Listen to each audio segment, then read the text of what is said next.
how to fix Instagram try again later problem on Android phone. Hello guys, in today's video I'm gonna show you how to fix Instagram try again later problem on Android phone. First then just open settings and then click apps and then apps again and go to Instagram.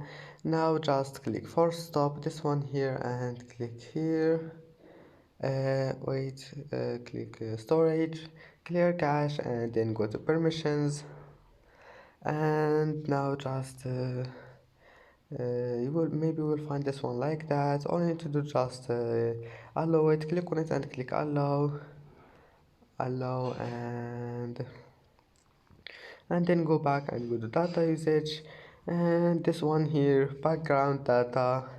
Maybe you will find it like that, just enable it and then just go back and then check this one, your system update. If there's any update here, just update your phone and then just restart your phone and your problem must be fixed. And that's it for today's video. Don't forget like and subscribe, and see you in the next video.